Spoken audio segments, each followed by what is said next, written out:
আসসালামু আলাইকুম। তো বিয়ে, গায়ে হলুদ বা কোনো পার্টিতে যদি আপনি যেতে চান, তো অবশ্যই আমরা থাল নিয়ে যেতে পছন্দ করি। তো আমি কিছু থাল বানিয়েছি। এটা ছিল আমার মেলন দিয়ে আমি কেটে ফুল বানিয়েছি এবং ছিল দুটো পাখি উপরে। তারপর একটা মুসা, বরের নাম ছিল মুসা, ওর জন্য একটা কেক বানালাম। তারপর একটা ফ্রুটের একটা বড় একটা থাল ছিল, ওর নাম লেখা।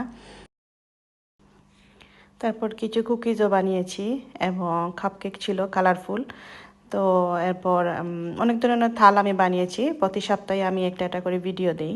তো আজকের ভিডিওটা হচ্ছে আমি কিভাবে এই পাঞ্জাবি কেকটা বানালাম। তো এখন আমি চেক করতেছি এটা স্টিক দিয়ে আমার কেকটা ভালো মতো হয়েছে কিনা। তো দেখলাম খুব ভালোভাবে হয়ে গেছে। এটা ভ্যানিলা স্পঞ্জ কেক ছিল।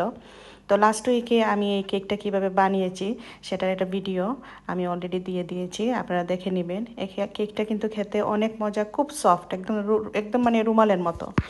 তো বানানো খুবই সোজা। তো আপনারা যদি এই কেকটা বানাতে চান তো অবশ্যই আমার রেসিপিটা দেখে নেবেন। এরপর প্রতি সপ্তাহে আমি অনেক কিছু বানানোর একটা একটা করে ভিডিও আমি প্রতি সপ্তাহে দেওয়ার ট্রাই করি।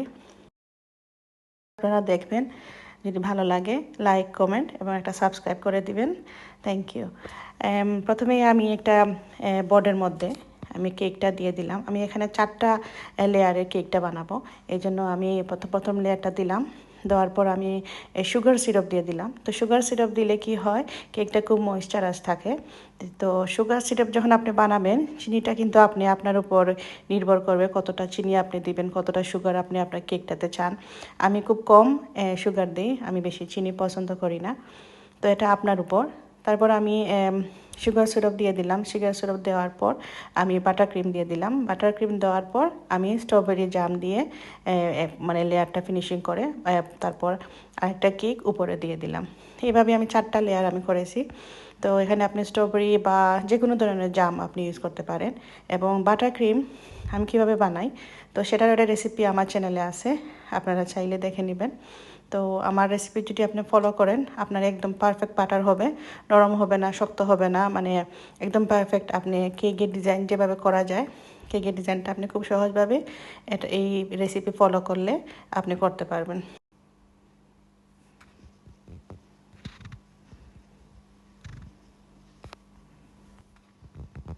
তো আমার 4 লেয়ারের মধ্যে সুগার সিরাপ এবং বাটার ক্রিম এবং জাম দেওয়া শেষ। এখন আমি সাইডটা আমি খুব সুন্দরভাবে কেটে নিলাম এবং তারপর আমি একদম মানে লাস্ট ফিনিশিং যাকে বলে, আমি বাটার ক্রিম দিয়ে আমি 2-3 ঘন্টার জন্য ডিপ ফ্রিজে রেখে দেবো। যখন আমি দেখবো আমার কেকটা শক্ত হয়ে গেছে, তখন আমি এটা বের করব। বের করার পর আমি আইসিং যে ফান্ডান্ট আছে, আইসিং ফান্ডান্ট সেটা দিয়ে সফট করব প্রথমে। তারপর আমি এটা এডেবল গ্রিন কালার, সবুজ কালার দিয়ে একটা ফান্ডান্ট বের করে আমার যেভাবে রুটি বলা হয় সেভাবে রুটি বেলে আমি কেকের উপরে দিয়ে দিলাম।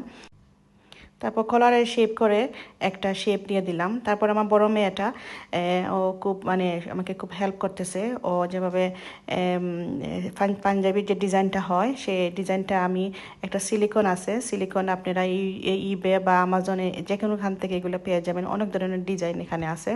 তো এখানে বটমের ডিজাইনগুলো ছিল। তো এগুলো খুব সোজা, আপনি শুধু সিলিকনের ভিতরে আপনি এই আইসিংগুলো ঢোকাবেন এবং খুব খুব সুন্দরভাবে ডিজাইনটা বের হয়ে আসবে।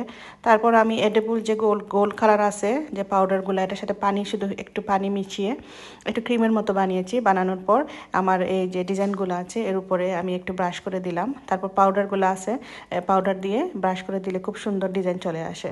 তো এগুলো আমার মেয়ে আমাকে খুব হেল্প করছে ডিজাইন বের করতে। তো এখানে আমি কিছু ক্লিপ আমি হারিয়ে ফেলছি। আমার ছোটো মেয়ে মনে হয় ও ডিলিট করে দিছে। আমি কীভাবে কেকটা কভার করছিলাম সেই ভিডিওটা, অনেকগুলো ভিডিও এখানে লস হয়ে গেছে। তো এটা একটু হয়, মানে একটা ভিডিও বানাতে মনে হয় 50 থেকে 60টা ক্লিপ আমাকে নিতে হয়। তারপর এডিটিং করে, মানে 50 মিনিটের ভিডিওটা ছিল, আমি আপনাদের জন্য 6-7 মিনিটের এডিটিং করে আমি এটা বানিয়েছি। তো এর মধ্যে অনেকগুলো ক্লিপও চলে গেছে, হারিয়ে হারিয়ে গেছে, আমি খুঁজে পাচ্ছি না। তো আমার হয়ে গেল এই কেকটা। তারপর একটা নিম কাটার ছিল, নিম কাটার দিয়ে আমি, ওর নামটা ছিল মুসা, তো মুসা মেহেন্দি লিখে আমি একইভাবে প্রথমে আমি ব্রাশ করছি কালার দিয়ে। গোল্ড কালার দিয়ে তারপর আমি পাউডার দিয়ে খুব সুন্দরভাবে গোল্ড কালার চলে আসছে দেখতে পারতেছেন। দেওয়ার পর আমি একটু পানির পিছনের দিকে একটু পানি লাগিয়ে একটু গ্লুর মতো হয়ে যায়, তো আপনি খুব ভালো করে সুন্দরভাবে কেকের মধ্যে লাগিয়ে দিবেন। তো আমার কেকটা হয়ে গেছে। নেক্সট উইকে আমি ইনশাল্লাহ কুকি কাপ কেক এগুলো দিব। আপনারা দেখবেন আমি কীভাবে ডিজাইনগুলো করলাম, কিভাবে আমি এগুলা ডিসপ্লে করলাম। তো আমার সবগুলো বানানো শেষ। এখন আমি সবগুলো রেডি করে আমি রাখতেছি, কারণ আজকে এখন আমি যাব স্টেজে যাগুলো ডিসপ্লে করা যায় এগুলো ডিসপ্লে করব। তো আমি কোথাও যখন ডিসপ্লে করি যাওয়ার আগে সব কিছু আমি একসাথে আমি রেখে দিই, তো মানে নেওয়ার সময় খুব সুবিধা হয়। তো এই ছিল আমার ফাইনাল লুক কেকের, এই ছিল আমার কুকিজ।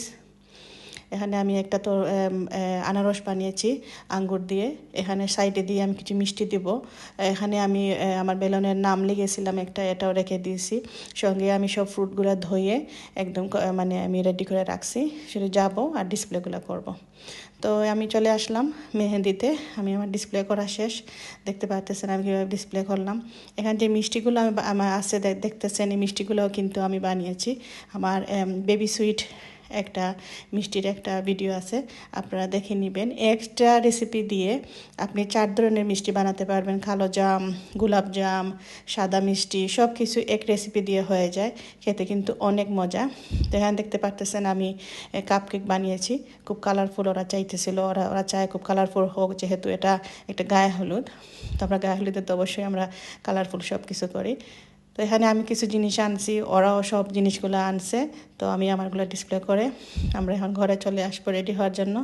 তো আপনারা দেখতে পাচ্ছেন ওরা অনেক কিছু অর্গানাইজ করছে, খুব সুন্দর ছিল প্রোগ্রামটা, আমরা খুব এনজয় করছি। খাবার থেকে শুরু করে সব কিছু অনেক মজা, ওরাও খুব মানে খুব ভালো, ওদের ব্যবহারগুলো আমাদের খুব ভালো লাগছে। তো এই ছিল স্টেজ এবং ফাইনাল লুক সব কিছু বানানোর। তো আপনারা আমার সঙ্গে থাকবেন, আমাকে সাপোর্ট করবেন। Thank you for watching. আল্লাহ হাফিজ।